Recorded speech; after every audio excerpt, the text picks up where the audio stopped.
एक बार ऐसे तराजू में तोलते थे मांस को, तो जब मांस का विक्रय कर रहे थे तो उनको पता नहीं चला, वो भार की जगह शालिग्राम जी को रखते थे। लेकिन कीर्तन उनको बड़ा प्रिय था, कीर्तन करते हुए मांस बेचते थे। बताओ, ऐसा उनका स्वरूप।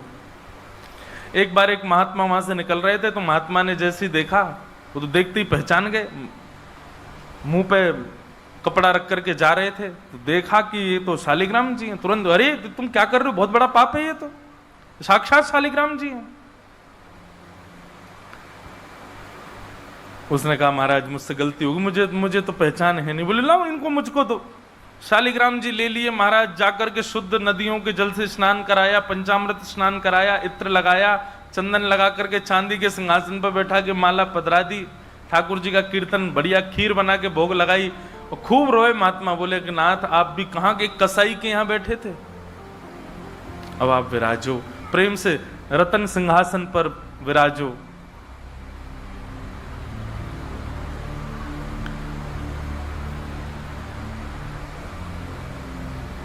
ठाकुर जी विराज गए। रात्रि को महात्मा के स्वप्न में आए, और स्वप्न में आकर के बोले सुनो, सुबह होते ही हमको ले जाओ और हमको वो सदन कसाई के पास छोड़ के आओ। महात्मा बोले, वहां प्रभु मांस बेचता है, वो आपको तोलता है, तोलने के लिए भार बना करके रखता है, आप उसके यहां क्या करेंगे? ठाकुर जी कह रहे हैं, हम जितना कह रहे हैं उतना करो बस। बोले, नाथ ये तो वेद विरुद्ध हो जाएगा, ये तो शास्त्र विरुद्ध हो जाएगा, मैं आपको कैसे वहां छोड़ के आ सकता हूं? आपको वहां क्या सुख मिल रहा है? वो शुद्ध नहीं, पवित्र नहीं, उसका स्थान अच्छा नहीं, मांस विक्रय करने वाला व्यक्ति, महापापी व्यक्ति, वहां क्यों जाना है आपको? ठाकुर जी बोले, कहीं पर हमको स्नान करने में सुख मिलता है, कहीं हमको सिंहासन पर बैठने में सुख मिलता है, कहीं भोजन करने में सुख मिलता है, कहीं माला पहनने में सुख मिलता है, सदन कसाई के हमको लुढ़कने में सुख मिलता है। उसके तराजू में जब वो तराजू से तोलता है तो हम इधर उधर लोटपोट होते हैं, हमको उसमें बहुत आनंद आता है, हमको छोड़ के आओ उसके पास ही। और वो मांस विक्रय करता है, चलो जो भी है, लेकिन जब उसके यहाँ तोला जाता है और वो तोलते समय हम लुढ़कते हैं तो वो कीर्तन गाता है, वो मुझे बहुत अच्छा लगता है, मुझे उसके पास छोड़ के आओ। न जाने कौन से गुण पर दयानिधि रीझ जाते। कभी कभी हमको ऐसा लगता है कि कुछ ना कुछ करते रहो बंधुओं, किसी से तो रीझ जाएंगे ठाकुर जी, कभी तो रीझेंगे, कभी तो उनको कोई ना कोई चीज तो भाएगी हमारी। इसलिए आशा मत छोड़ो, लगे रहो, कुछ ना कुछ करते रहो। पर एक बात, चतुराई से नहीं, जान करके नहीं, बिना जाने भोले बनकर, सहज बनकर के करते रहो, ना जाने किस भाव से रीझ जाए। सदन कसाई के पास महात्मा वापस आ गए और आकर के शालिग्राम जी देने, सदन कसाई बोलो, नाथ यहां क्यों ले आए इनको दोबारा, यहां तो मांस बिकता हूं मैं, बहुत गंदा स्थान है ये। बोले, धरो इनको अपने पास ही। ठाकुर जी रात में स्वप्न में आकर के कह के गए कि उनको तुम्हारे संग ही रहना है। मुझे कथा पढ़ते समय लग रहा था, सदन कसाई की क्या स्थिति हुई होगी जब महात्मा ने कहा कि ठाकुर जी ने स्वप्न आके कहा कि उनको तुम्हारे पास ही रहना है। हाथ पांव कांपने लगे, नेत्रों से अश्रुधार गिरने लगे सदन कसाई के।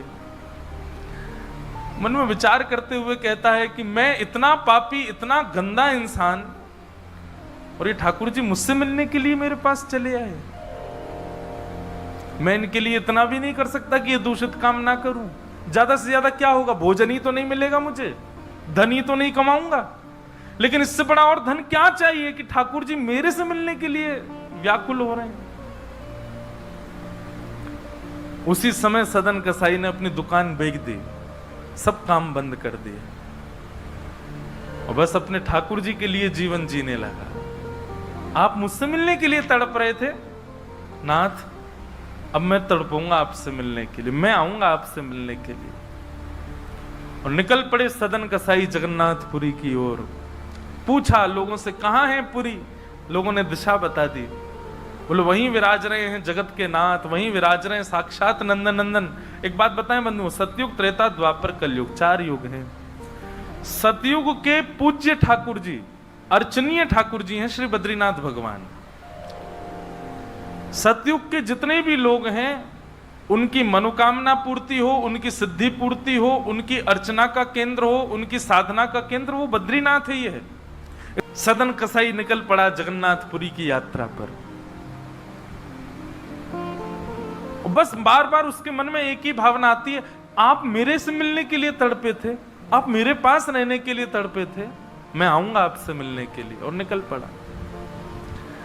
कीर्तन की टोलियां जा रही हैं, वैष्णव जन नाचते गाते हुए जा रहे हैं।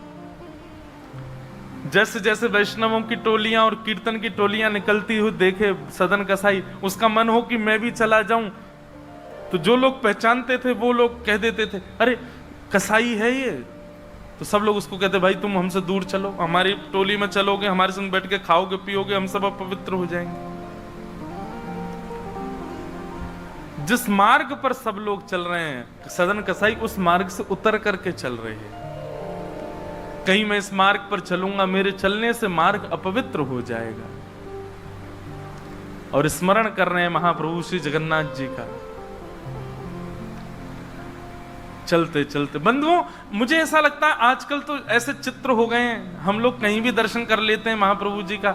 उस काल की बात है जब चित्र भी नहीं होते थे, तो कई लोग तो पहली बार ही जगन्नाथ जी को देखते थे। कैसा स्थिति होती होगी उन लोगों की, कैसा भाव रहता होगा उन लोगों का। सदन कसाई चलते जा रहे हैं, एक मार्ग से उतर करके चल रहे हैं, निष्ठुर मार्ग पर चल रहे हैं, और बस स्मरण कर रहे हैं श्री जगन्नाथ महाप्रभु का। चलते चलते चलते एक नगर में पहुंचे। रात्रि का समय हो गया, शाम का समय हो गया। तो एक भवन बना था, घर बना था, उसी के बाहर ही सदन कसाई बैठ गए। सदन कसाई का रूप बहुत सुंदर था।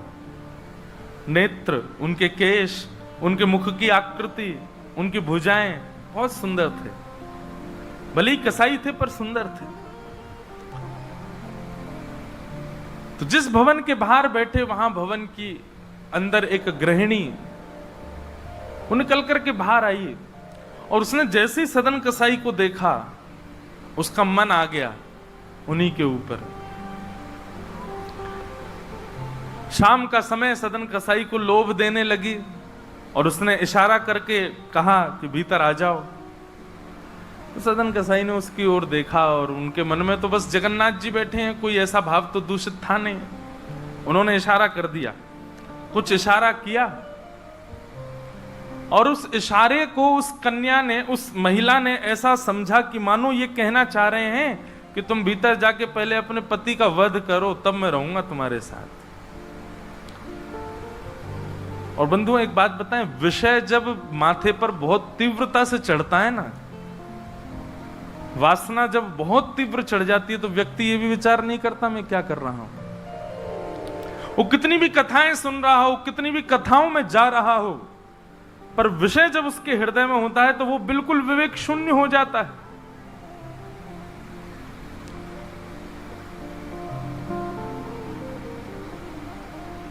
विषयों का मतलब, विषय भोगने से पाप कम लगता है, पर विषय जब सिर पर हावी होता है तो उस समय जो हम विवेक शून्य हो जाते हैं, उससे पाप ज्यादा लगता है हमको। विषय हावी हो गया उस माता के, भीतर जाके उसने अपने पति का वध कर दिया, मार दिया। और बाहर आकर के सदन कसाई से कहा, अब तो चलो, मैंने अपने पति को मार दिया, चलो मैं और तुम ब्याह कर लेते हैं। सदन कसाई बोला, देवी ये तेने क्या किया? मैंने तो नहीं कहा था कि तुम मारो। बोले, हो तुम झूठ बोलते हो, तुम नहीं तो कहा था कि उसका वध कर दो तब रहूंगा। अब तुम्हारे पास एक ही रास्ता, या तो मेरे साथ रहो, नहीं तो मैं सबको बता दूंगी कि तुमने मेरे पति को मरवाया है। पर जिनके हृदय में श्री ठाकुर जी विराजमान है, उनको अन्य किसी के लोभ की इच्छा नहीं होती। उन्होंने कहा, ज्यादा से ज्यादा मार दोगी मुझको और क्या, बदनामी होगी, सब होगा, लेकिन मैं अपनी स्थिति से नहीं हट सकता। और उन्होंने अस्वीकार किया। और हुआ वही, उसने हल्ला मचा करके सबको इकट्ठा कर दिया, मेरे पति को इसने मरवा दिया और ये आदि आदि सब कर दिया। सदन कसाई को बंदी बना करके राजा के सामने प्रकट कर दिया। सब लोग आ राजा के यहां उसको प्रस्तुत कर दिया, बंदी बना दिया और बंदी बना करके कहा कि आप स्वीकार करते हैं कि आपने ये अपराध किया है इनके पति को मारने का? सदन कसाई कुछ नहीं बोला। बोले क्योंकि पक्ष तो पूरा उन्हीं की तरफ जाने वाला, मैं कितना भी मना करूं, मैं सफाई क्या दूंगा, मैं कैसे प्रस्तुत करूंगा, मैं विवाद कैसे करूंगा? वैष्णव का स्वरूप होता विवाद में नहीं पड़ता। वो चुपचाप खड़े रहे, बस मुस्कुराते रहे। बोले अब सत्य तो ठाकुर जी जानते हैं, मैं अब आपको कैसे बताऊं कि मैंने नहीं किया। मैं कहूं कि मैंने नहीं किया तो मेरे पास कोई प्रमाण नहीं है ना देने का कि मैंने नहीं किया। और प्रमाण देने के लिए, इकट्ठा करने के लिए, इतने प्रपंच में पढ़ने के लिए मैं नहीं निकला हूं। मैं तो जगन्नाथ जी से मिलने के लिए। आपको जो दंड देना है बस मृत्यु दंड मत देना, बाकी जो दंड देना है दे दो, मुझे जगन्नाथ जी का दर्शन करना है।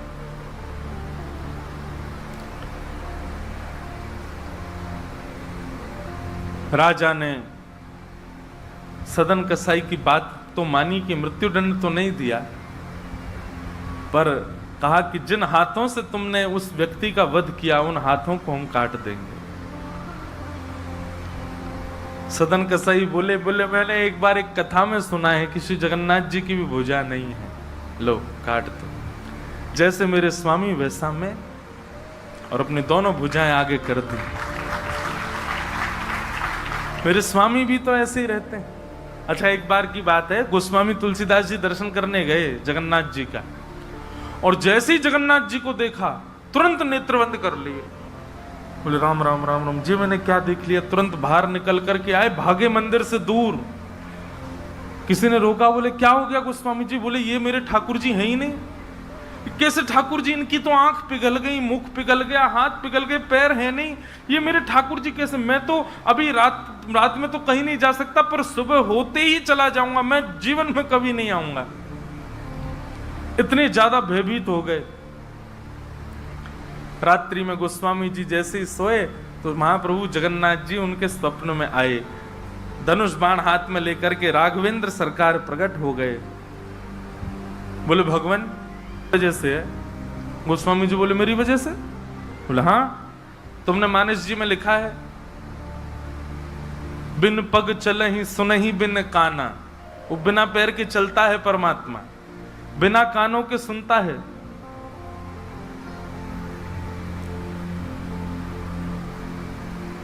निज कृत कर्म करहु विधि नाना।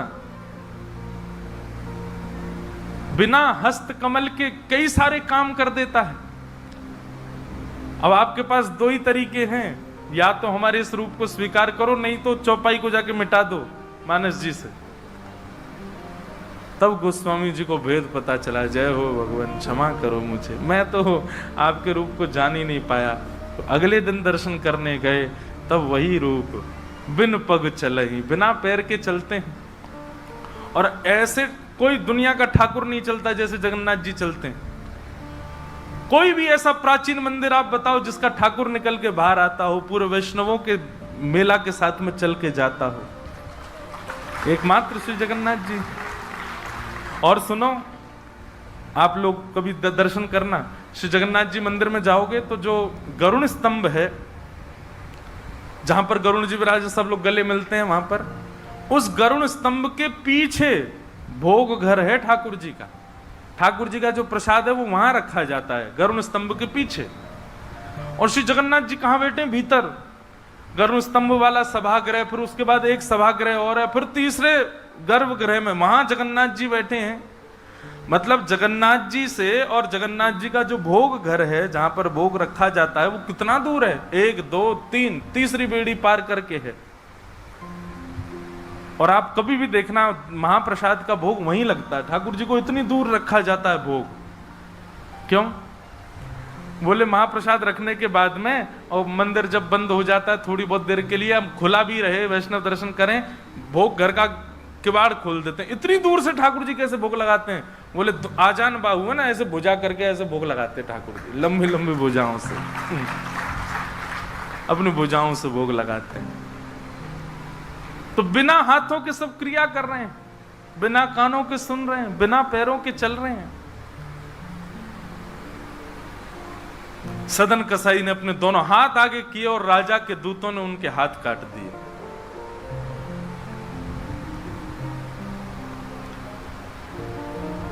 पीड़ा में नहीं है, प्रसन्नता में है। आंसू तो निकल रहे हैं नेत्रों से, पर प्रसन्नता के आंसू हैं कि नाथ आपने किसी रूप में तो मुझे स्वीकार किया। चलते जा रहे हैं, रक्त बह रहा है दोनों तरफ से। बस रास्ते में एक ही प्रार्थना कर रहे हैं, नाथ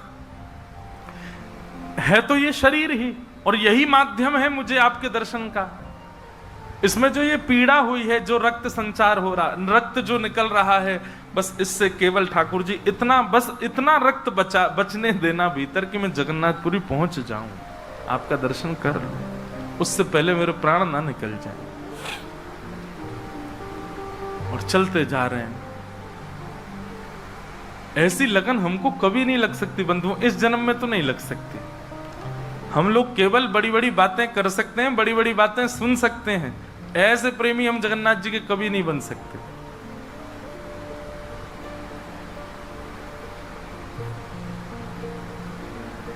अरे हमारा कोई छोटा सा काम बिगड़ जाए तो हम जगन्नाथपुरी ना जाएं? अरे महाप्रभु जी ने तो मेरा ये काम बिगड़वा दिया।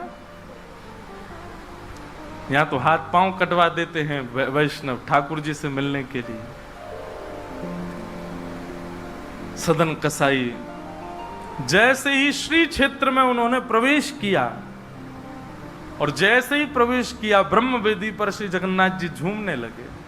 पुजारियों ने जाकर के कहा, महाप्रभु जी आज्ञा करें, आप इतने प्रसन्न क्यों हैं? बोले मेरा एक भक्त आया है, वो बेचारा बहुत कष्ट में है, आप लोग तुरंत पालकी लेकर के जाइए, उसको लेकर के आइए यहां पर।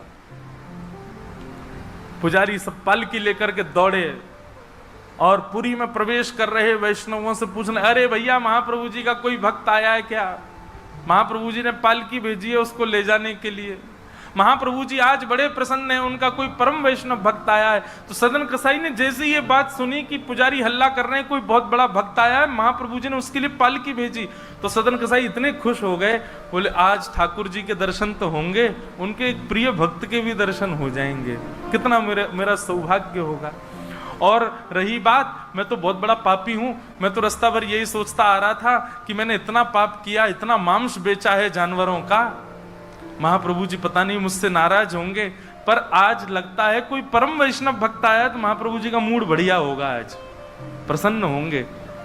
तो प्रसन्न मुद्रा में ठाकुर जी बैठे होंगे, तब मैं दर्शन करूंगा तो मेरे सारे अपराधों को क्षमा कर देंगे। वहां तो भीड़ लग गई पालकी के पास में, बोले हम हैं परम भक्त, और वो सदन कसाई दूर ही खड़े हैं। बोले इनमें से कोई होगा जो पालकी में बैठेगा, आज पहले उसको प्रणाम करूंगा फिर महाप्रभु जी को करूंगा। वहां तो इतनी भीड़ लग गई कि पंडा पुजारी पालकी लेके जान बचा के भागे वहां से, क्योंकि सबको लगता है कि हमसे बड़ा भक्त तो कोई है ही नहीं। पालकी खाली लौट करके आ गई। महाप्रभु जगन्नाथ जी बोले तुम खाली आ गए, लेके नहीं आए उनको? बोले भगवान आपके एक दो भक्त तो है नहीं, वहां तो हजारों भक्त, एक पालकी उसमें कितनों को बैठा के हैं, सब चढ़ने लगे। बोले हम हैं भक्त, हम हैं भक्त, आप कोई संकेत बताओ, आपके भक्त का कोई लक्षण।